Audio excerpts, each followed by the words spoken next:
All right, so today we have the definitive unboxing and setup and everything you need to know to get the best out of your Shure SM7B while using a Shure SM7B. Talk about a paradox. Up next.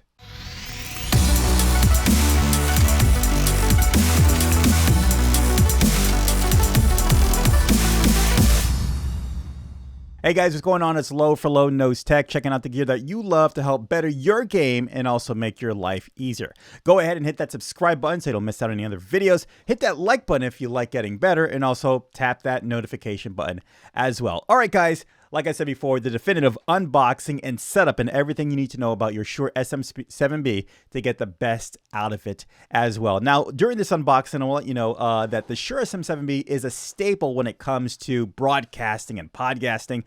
This bad boy has been around for a while for a good reason. It's sturdy, it's reliable, it does everything right, and it just sounds great as well.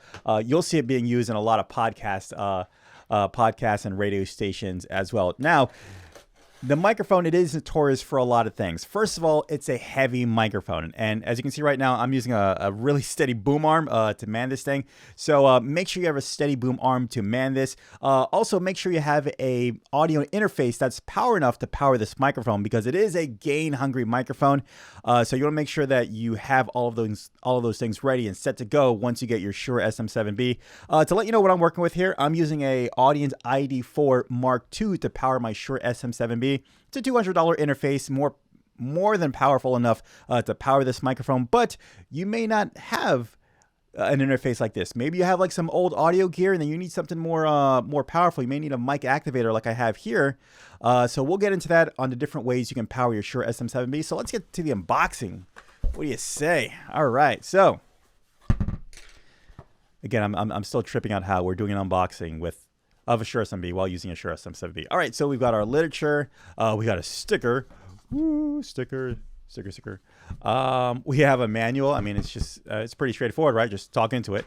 What else here? Wow, look at this.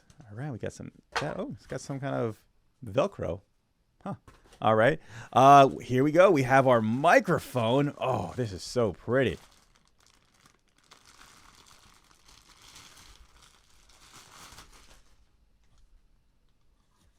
All right, here we go. And is this looks a little different than the one that I'm currently using right now?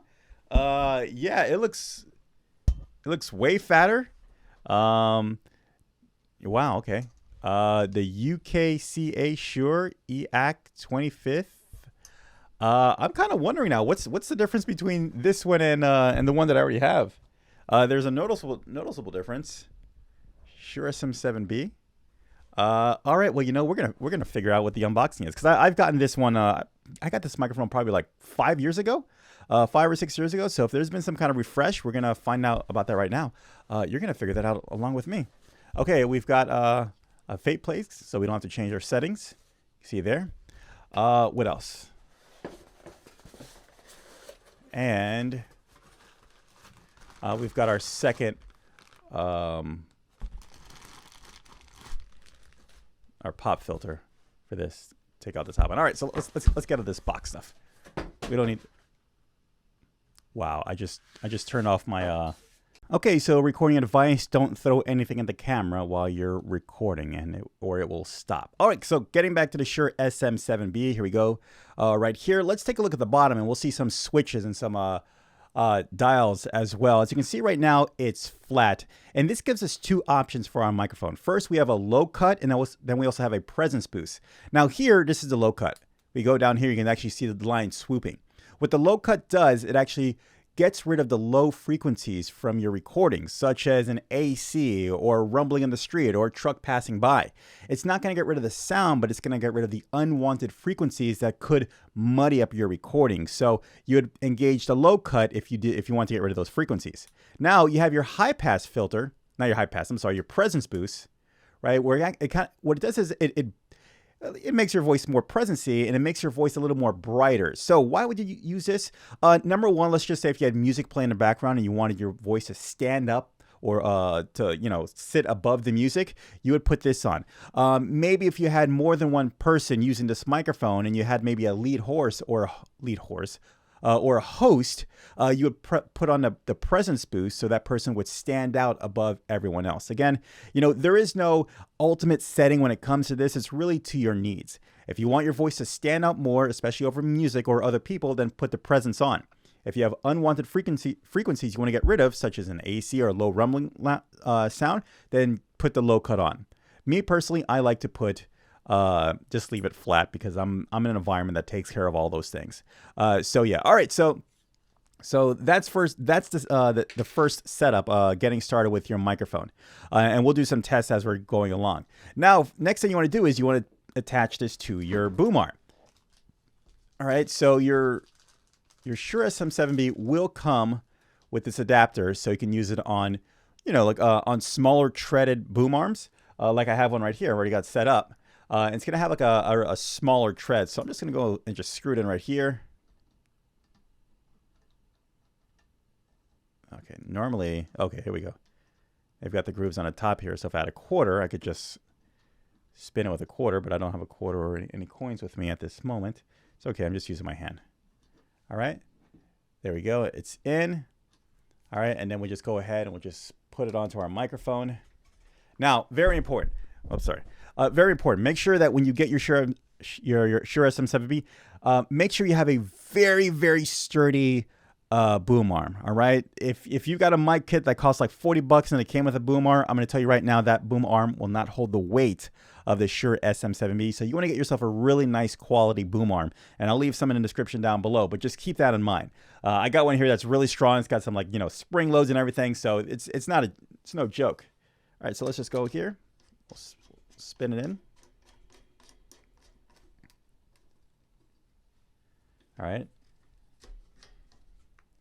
All right, there you go. All right, now, next thing. Now, like I said before, right now we're recording on my Audience ID4 Mark II. Now, for this example, let's just say you already have an audio interface or maybe a handheld recorder that you want to connect with this. Well, usually what happens is like I said before, the Shure SM7B requires a lot of gain to power this microphone. It's very gain hungry. So you may want to consider using a mic activator. And there's several out there. The ones that I'm familiar with are the Cloud Lifter and also the Coda Music technology. They both do the same thing. The Cloud Lifter has been around longer. The Coda Music, they're the new kid on the block. It does the same exact thing. The Coda Music is a lot cheaper. So I'll leave links to both of these in the description down below, but they both get the job done. Now, so you're gonna need your recorder, microphone, obviously, one of these mic activators. Then you're gonna need 2 XLR cables. Reason why, you need 1 XLR cable going from the microphone. So we'll set that up right here.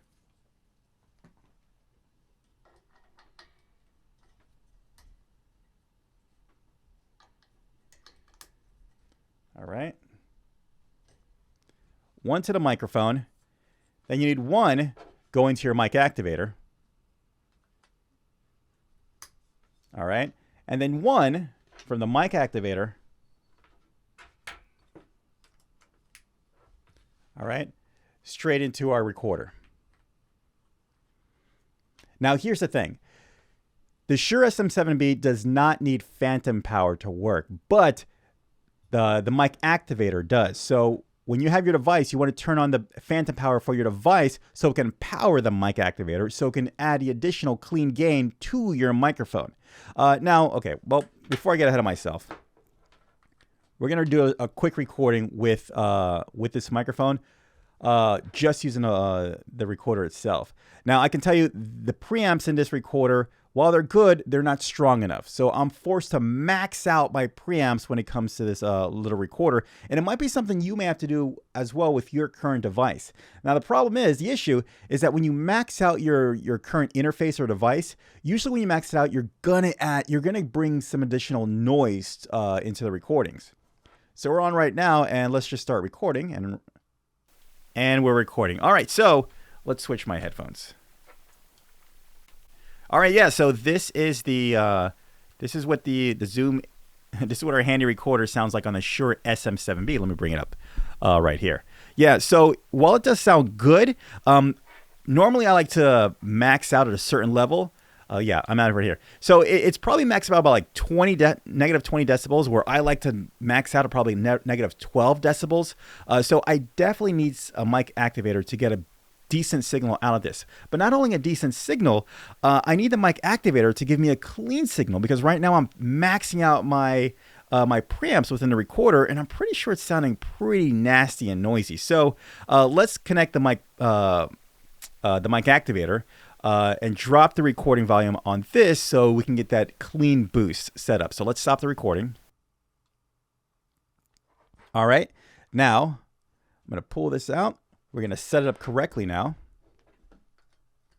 All right, and we'll plug it into here. Then once that's set up, we'll go into our device and we'll activate the phantom power. Go to input. We'll go all the way down to phantom power. We will turn it off. Turn it on. All right, there we go.